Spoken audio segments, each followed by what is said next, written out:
تو کیا بیچاری چل بسی، موت سے شکست کھا گئی۔ میں نے سوچا موت کے آگے اچھے چونکی نہیں چلتی، تو اس بیچاری نحیف و نزار کمزور اور بیمار بوڑھے کی کیا چلتی۔ قریب جا کر دیکھا، واقعی اس کا جسم ٹھنڈا ہو گیا تھا، زبان پیاس کی شدت سے باہر نکلی ہوئی تھی، آنکھیں پھترا گئی تھیں، جسم اینٹھا ہوا تھا۔ مجھے اس کے مرنے کا اتنا افسوس نہیں تھا جتنا اس بات کا غم تھا کہ میں اس کے مرنے سے پہلے اسے ایک گھونٹ پانی بھی نہ پلا سکا۔ کاش میں اس کی موت سے پہلے اسے ایک دو گھونٹ پانی پلا دیتا۔ کاش! مجھے رہ رہ کر اس بات پر افسوس ہو رہا تھا، لیکن اب میں کر ہی کیا سکتا تھا سوائے اس کے کہ یہاں سے واپس لوٹ جاؤں۔ جانے سے پہلے میں نے اس بد نصیب عورت کی کھلی ہوئی آنکھیں بند کر دی، اس کے اکڑے ہوئے مردہ جسم کو سیدھا کرنے کی ناکام کوشش کی اور اس پر چادر ڈھک دی۔ اس کے بعد بوجھل قدم اٹھاتا کمرے سے باہر آ گیا۔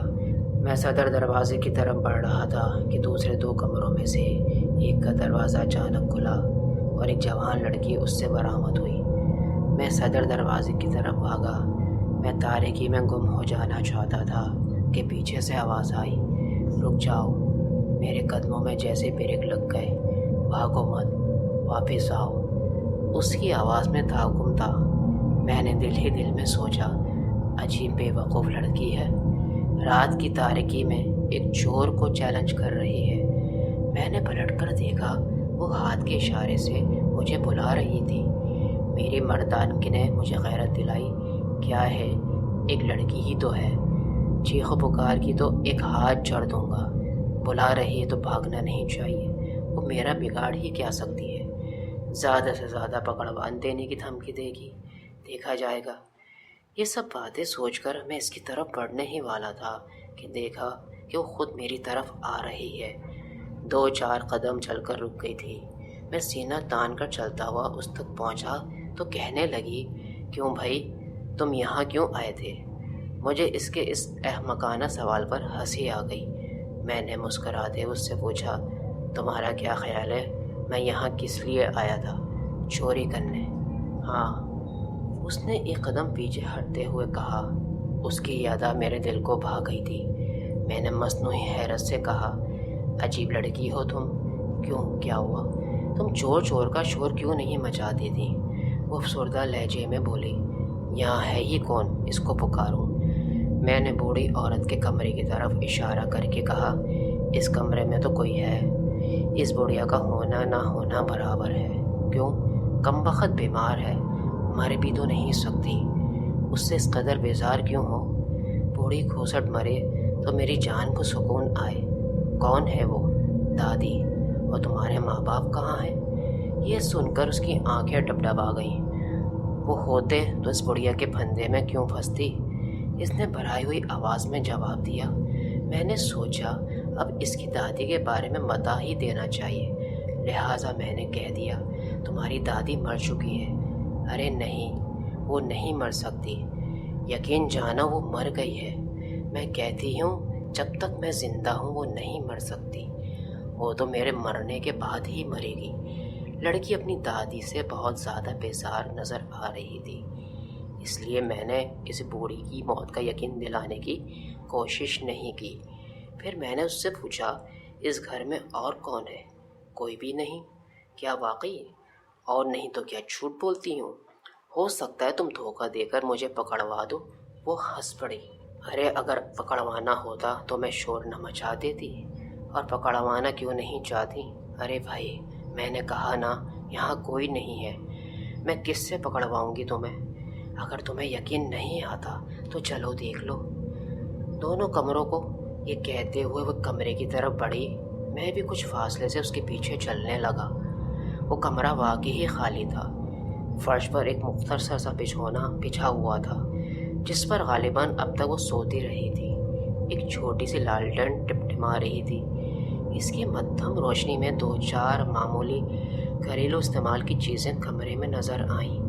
اچانک مجھے لڑکی کی آنکھوں سے پر اسرار سی شعاعیں نکلتی محسوس ہوئیں جنہوں نے میرے دماغ پر اثر کرنا شروع کر دیا۔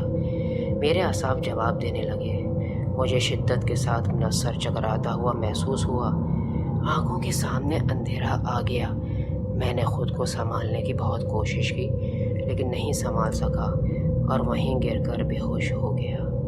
جانے کتنی دیر کے بعد میرے ہوش حواس بحال ہوئے، یوں لگا جیسے بہت دیر تک سونے کے بعد نیند سے بیدار ہوا ہوں۔ میں نے اپنے آپ کو اسی کمرے میں پایا، لڑکی موجود نہیں تھی۔ مجھے گزرے ہوئے واقعات یاد آئے کہ کیسے لڑکی کی آنکھوں سے پر اسرار سی شعائیں نکلیں جنہوں نے میرا دماغ معاف کر دیا اور میں ہوش حواس سے بیگانہ ہو گیا۔ مجھے سمجھ ہی نہیں آ رہی تھی کہ میرے ساتھ ایسا کیوں ہوا تھا، کیا یہ حقیقت تھی یا وہم؟ مجھے سمجھ نہیں آ رہی تھی کہ یہ بزرال لڑکی اور بڑھیا کون ہے۔ میں اس بھید کو معلوم کرنا چاہتا تھا۔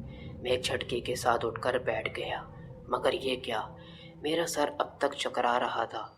اور کیا تو خیال آیا میرے اس طرح اٹھ کر بیٹھنے سے چکر آ گیا ہے، مگر اس سے پہلے تو کبھی ایسا نہیں ہوا تھا۔ پھر میں نے اپنے اندر بے حد کمزوری محسوس کی، اتنی کہ اٹھ کر کھڑے ہونے کی ہمت نہیں ہو رہی تھی۔ اپنی اس کیفیت پر مجھے تعجب ہو رہا تھا۔ میں نے اس سے پہلے کبھی اتنی کمزوری محسوس نہیں کی تھی۔ اتنی دیر میں لڑکی کمرے میں داخل ہوئی۔ میں نے اسے دیکھ کر پوچھا، تمہاری آنکھوں سے پراسرار سی شعائیں کیوں نکلی تھیں؟ اور یہ اچانک مجھے کیا ہوا تھا اور میں بے ہوش کیسے ہو گیا؟ لڑکی مسکرائی اور بولی، شعائیں؟ کیسی شعائیں؟ لگتا ہے تمہیں کوئی وہم ہوا ہے۔ میں خود بھی اس بات پر حیران ہوں کہ تمہیں کھڑے کھڑے کیا ہو گیا تھا۔ میں سمجھ گیا کوئی گڑبڑ ضرور ہے۔ میں اس راز کا پتہ چلانا چاہتا تھا۔ میں نے اس سے کہا، مجھے دوسرا کمرہ بھی دکھاؤ۔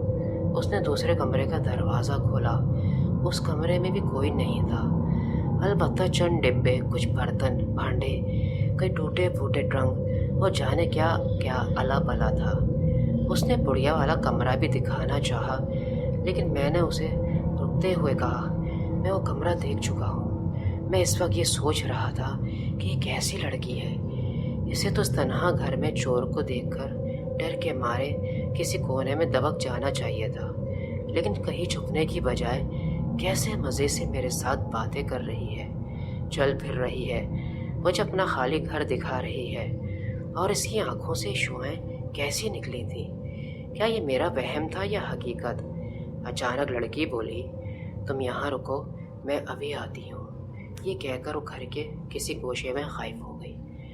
میں نے گردن موڑ کر کھلے ہوئے دروازے سے باہر کی طرف دیکھنا چاہا تو گردن میں تکلیف اور عجیب سے سوزش محسوس ہوئی۔ میں نے فوراً گردن سیدھی کر لی۔ ہلکی ہلکی جلن بھی محسوس ہو رہی تھی، گردن دکھ بھی رہی تھی۔ چند لمحے بعد میں نے اپنے پریشان حواس کو درست کیا اور منتشر قوت کو جمع کر کے کھڑا ہو گیا۔ لڑکھڑاتے قدموں کے ساتھ کمرے سے باہر نکلا اور ادھر ادھر لڑکی کو تلاش کرنے لگا۔ اب میں نے بوڑھی عورت کے کمرے کا رخ کیا کہ شاید وہ اپنی دادی کے پاس بیٹھی آنسو بہا رہی ہو، مگر وہ وہاں نہیں تھی۔ لیکن یہ کیا، یہاں ایک نئی اور چونکا دینے والی بات نظر آئی۔ بوڑھی عورت جو رات مر گئی تھی، پیاس کی شدت سے جس کی زبان باہر نکل گئی تھی، جس کی آنکھیں پھترا گئی تھیں اور جسم اکڑ گیا تھا، جس کے ایٹے ہوئے ٹھنڈے جسم کو خود میں نے چادر سے ڈھکا تھا، وہ اس وقت زندہ تھی اور بڑے اطمینان و سکون کے ساتھ سوئی ہوئی تھی۔ اس کے جسم میں اس وقت نہ کوئی غم تھا، نہ کسی قسم کی ایٹھن نظر آ رہی تھی۔ چہرے پر نکاہت یا کمزوری کے آثار بھی نہیں تھے۔ یہ کیا ماجرا ہے؟ یہ کیا بھید ہے؟ میرا ذہن مجھ سے بار بار سوال کر رہا تھا، جس کا فی الحال میرے پاس کوئی جواب نہیں تھا۔